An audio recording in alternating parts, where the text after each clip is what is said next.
Hello my dear friend, good afternoon, नमस्कार।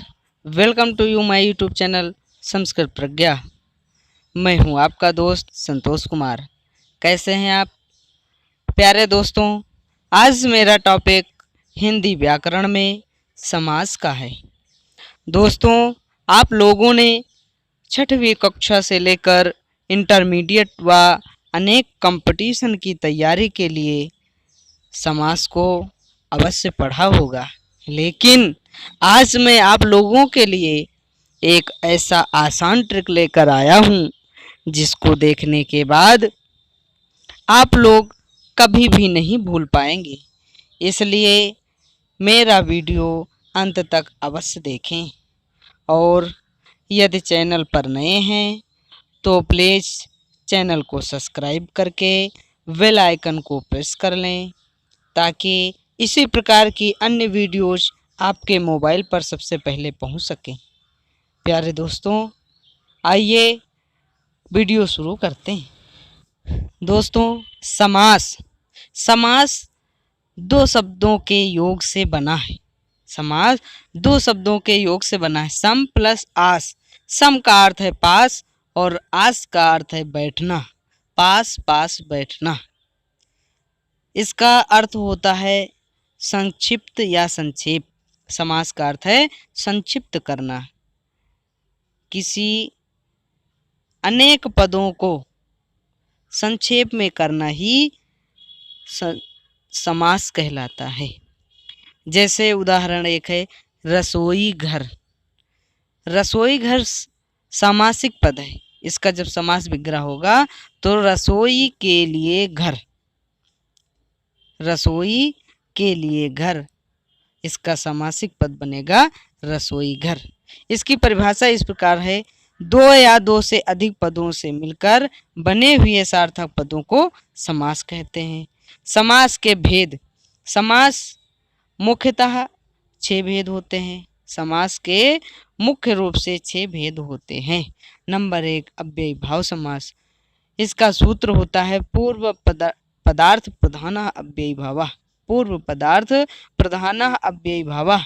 जिस समास का पहला पद अव्यय तथा प्रधान हो उसे अव्ययी भाव समास कहते हैं तथा इसका सामासिक पद हमेशा नपुंसक लिंग में होता है और पूर्व शब्द उपसर्ग होता है।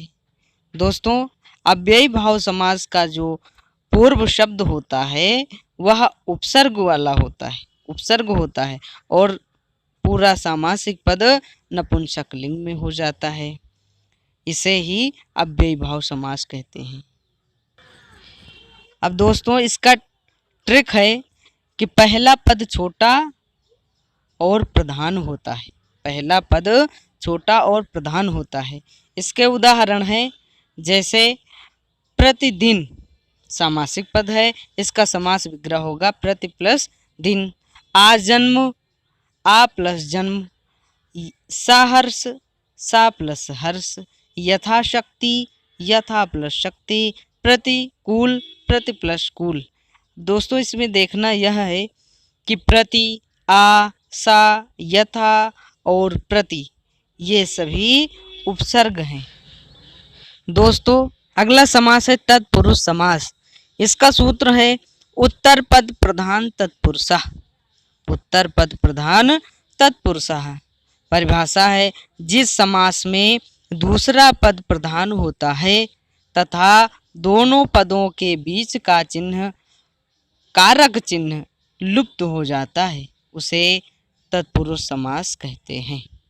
जिस समास में दूसरा पद प्रधान होता है तथा दोनों पदों के बीच का कारक चिन्ह लुप्त हो जाता है उसे तत्पुरुष समास कहते हैं। इसका ट्रिक है दूसरा पद छोटा होता है और प्रधान होता है। इसका उदाहरण जैसे राजकुमार, ये सामासिक पद है। इसका समास विग्रह होगा राजा का कुमार। राजपुत्र, राजा का पुत्र। यश प्राप्त, यश को प्राप्त। करुणापूर्ण, करुणा से पूर्ण। यज्ञशाला, यज्ञ के लिए शाला। पुरुषोत्तम, पुरुषों में उत्तम।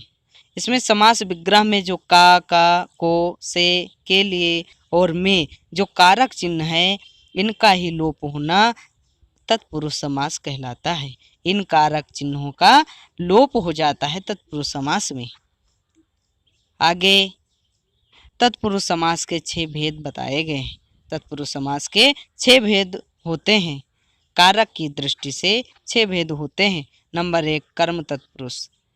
ये कर्म कारक का चिन्ह होता है को, इसमें को का लोप हो जाता है। करण तत्पुरुष से के द्वारा का लोप, संप्रदान तत्पुरुष के लिए का लोप, अपादान तत्पुरुष से अलग होने का लोप, संबंध तत्पुरुष का की के का लोप, अधिकरण तत्पुरुष में पर का लोप। दोस्तों, जो ये कारक चिन्ह हैं, जब समास विग्रह होगा तो इन कारक चिन्हों का प्रयोग होता है तत्पुरुष समास में, और जब सामासिक पद बनता है तो ये इन सभी कारक चिन्हों का लोप हो जाता है तत्पुरुष समास में। अगला समास है हमारा कर्मधारय समास। दोस्तों, कर्मधारय समास, इसकी परिभाषा है जिस समास का उत्तर पद प्रधान होता है तथा पूर्व पद व उत्तर पद में उपमान, उपमेय तथा विशेषण विशेष का संबंध होता है, उसे कर्मधारय समास कहते हैं। इसका ट्रिक इस प्रकार है कि पहला पद विशेषण दूसरे पद की तुलना होती है और विग्रह करने पर मध्य में हैं जो के समान आते हैं। इसका ट्रिक दोस्तों, पहला पद विशेषण दूसरे पद की तुलना होती है और विग्रह करने पर मध्य में के समान हैं जो आदि शब्द आते हैं। इसका उदाहरण जैसे चरण कमल, सामासिक पद है चरण कमल, इसका समास विग्रह होगा कमल के समान चरण, कमल के समान चरण। महापुरुष, महान है जो पुरुष। मृग नयन, मृग के समान नयन। लाल मणि, लाल है जो मणि। दोस्तों, इसमें जो समास विग्रह में के समान है जो, के समान है जो, ये जो कारक चिन्ह लगे हैं, इसका सामासिक पद में लोप हो जाता है। इस समास का नाम है कर्मधारय समास। अगला समास होगा द्विगु समास। नंबर 4, द्विगु समास। इसकी परिभाषा और इसका सूत्र है संख्या पूर्वो द्विगु। संख्या पूर्वो द्विगु। जिस समास का पहला पद संख्यावाचक होता है वह द्विगु समास कहलाता है। दोस्तों, द्विगु समास की परिभाषा इस प्रकार है कि जिस समास का पहला पद संख्यावाचक होता है वह द्विगु समास कहलाता है।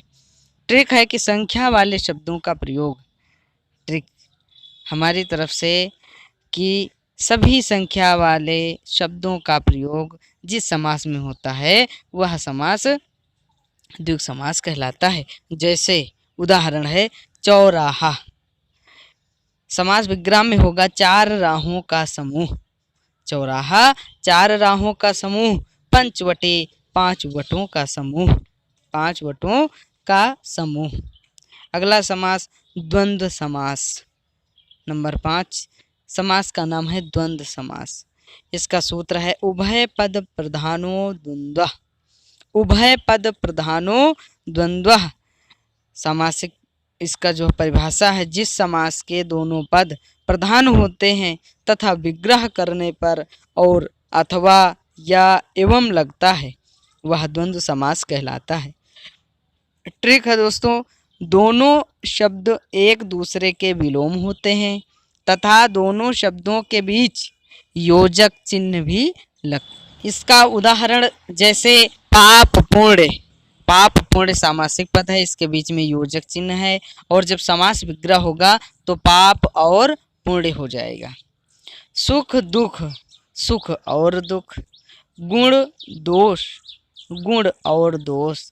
दिन रात, दिन और रात। यह हुआ उदाहरण द्वंद्व समास का दोस्तों। अगला समास नंबर 6 बहुव्रीहि समास। दोस्तों, बहुव्रीहि समास, इसका सूत्र है अन्य पद प्रधानः बहुव्रीहि। अन्य पद प्रधानः बहुव्रीहि। परिभाषा है, इस समास में कोई भी पद प्रधान नहीं होता है। इस समास में, बहुव्रीहि समास में कोई भी पद प्रधान नहीं होता है और दोनों पद मिलकर अन्य पद की प्रधानता बतलाते हैं। दोनों मिलकर अन्य पद की प्रधानता बतलाते हैं, वह बहुव्रीहि समास कहलाता है। इसका ट्रिक है, विग्रह करने पर तीसरा अर्थ निकलता है। अगर इस समास का विग्रह करेंगे तो कोई तीसरे अर्थ की प्रधानता होगी, तीसरा अर्थ निकलेगा। जैसे उदाहरण है चतुर्भुज, इसका समास विग्रह होगा, चार हैं भुजाएं जिसके, अर्थात अन्य पद प्रधान होगा विष्णु। चतुर्भुज, चार हैं भुजाएं जिसके, अर्थात विष्णु। लंबोदर, लंबा है उदर जिनका, अर्थात गणेश जी।